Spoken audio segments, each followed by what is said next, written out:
Kisah Nabi Ibrahim alaihissalam mencari Tuhan dalam Al-Quran dan hadis. A'udzubillahi minasyaitonirrajim. Bismillahirrahmanirrahim. Assalamualaikum warahmatullahi wabarakatuh.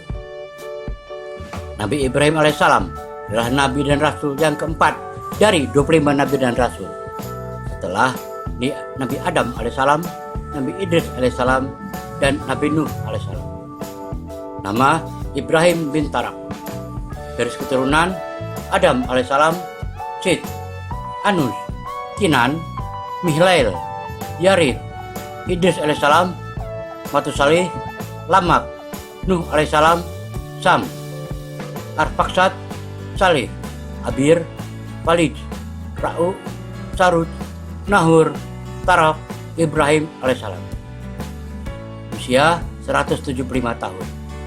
Periode sejarah 1997 sampai 1822 sebelum Masehi. Tempat lahir Paddan Aram, Babylon. Tempat diutus Ur, daerah selatan Babylon, Irak. Jumlah keturunannya 13 anak, termasuk Nabi Ismail alaihissalam dan Nabi Ishak alaihissalam. Tempat wafat Al-Khalil, Hebron, Palestina. Kebutuhan kaumnya bangsa Kaldan. Dalam Al-Quran, namanya disebut sebanyak 69 kali.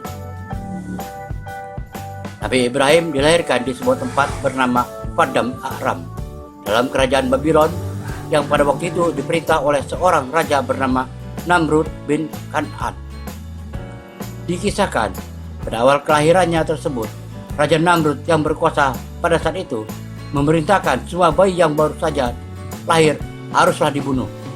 Namun ibunda Nabi Ibrahim saat itu tidak menuruti perintah tersebut dan justru menyembunyikan Nabi Ibrahim yang baru saja lahir ke dalam hutan. Kemudian saat beliau tumbuh dewasa, barulah Nabi Ibrahim kembali ke tengah-tengah masyarakat jahiliyah. Sekembalinya beliau kepada masyarakat, Nabi Ibrahim dibuat bingung ketika melihat banyak orang, termasuk orang tuanya, menyembah patung berhala yang hanya berupa benda mati. Bahkan ayahnya yang bernama Azar merupakan seorang pembuat patung berhala. Ibrahim tak percaya bahwa berhala buatan manusia itu merupakan Tuhan yang harus disembah. Karena itu ia pun mulai mencari-cari Tuhan yang sebenarnya. Semasa remajanya, Nabi Ibrahim sering disuruh ayahnya keliling kota menjajakan patung-patung buatannya. Namun karena iman dan tauhid yang telah diilhamkan oleh Tuhan kepadanya, dia tidak bersemangat untuk menjajakan barang-barang itu. Bahkan secara mengejek ia menawarkan patung-patung ayahnya kepada calon pembeli dengan kata-kata, "Siapakah yang akan membeli patung-patung yang tidak berguna ini?" Saat itu Allah memberikan berkah berupa pemikiran cerdas kepada Nabi, hingga Nabi Ibrahim pun berpikir tidak mungkin berhala tersebut adalah Tuhan karena ia tidak bisa bergerak, apalagi memberikan perlindungan bagi umat manusia. Kemudian ia pun bertanya-tanya, apa atau siapa Tuhan itu?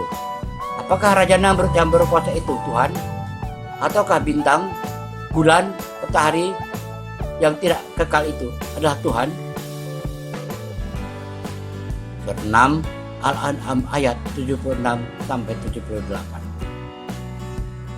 Dan ingatlah di waktu Ibrahim berkata kepada bapaknya Azar, "Pantaskah kamu menjadikan berhala-berhala sebagai ilah-ilah?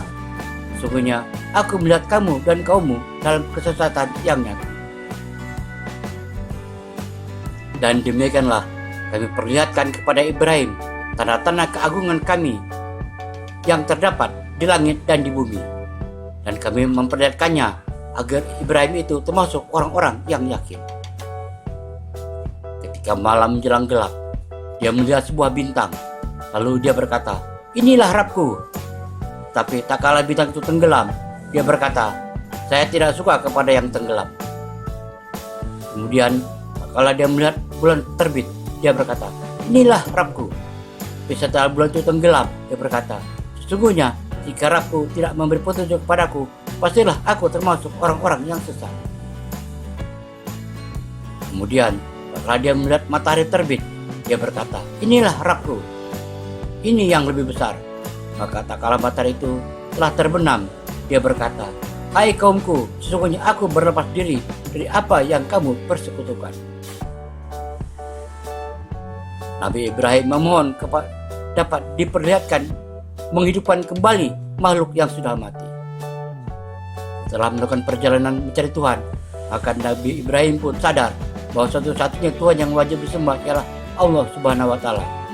Untuk meneguhkan keimanannya atas Allah Subhanahu wa taala, Nabi Ibrahim pun memohon kepada Allah agar beliau diberikan kekuasaan Allah untuk menghidupkan kembali makhluk yang telah mati. Surah 2 Al-Baqarah ayat 260. Dan ingatlah ketika Ibrahim berkata, "Ya Rabbku, perlihatkanlah kepadaku bagaimana engkau menghidupkan orang-orang yang mati." Allah berfirman, "Apakah kamu belum percaya?" Ibrahim menjawab, "Saya telah percaya, akan tetapi agar bertambah tetap hati saya." Allah berfirman, "Kalau demikian, ambillah 4 ekor burung itu, lalu jinakkanlah burung-burung itu kepadamu.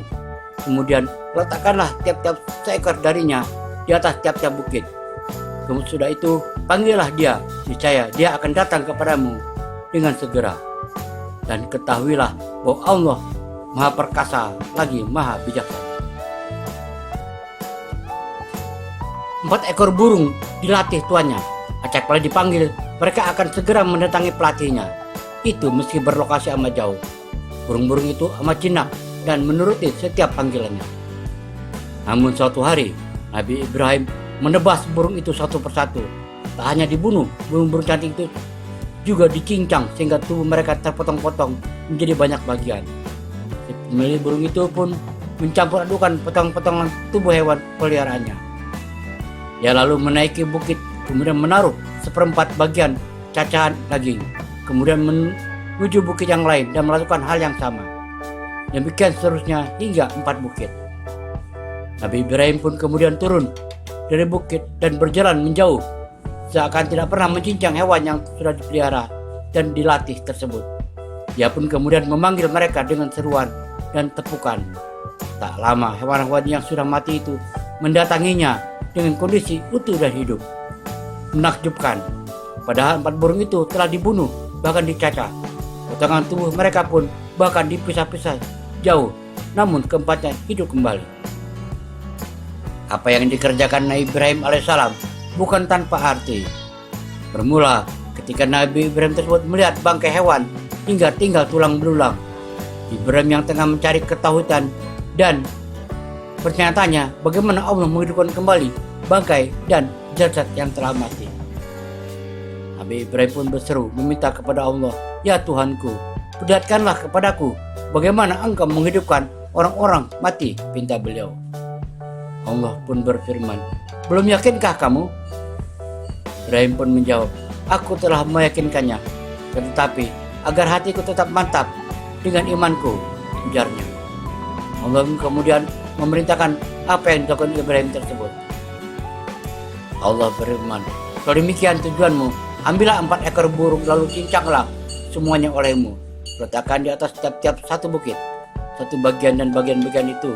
Kemudian panggillah mereka, niscaya mereka datang kepadamu dengan segera," firman Allah. Nabi Ibrahim pun segera melaksanakan panduan Allah.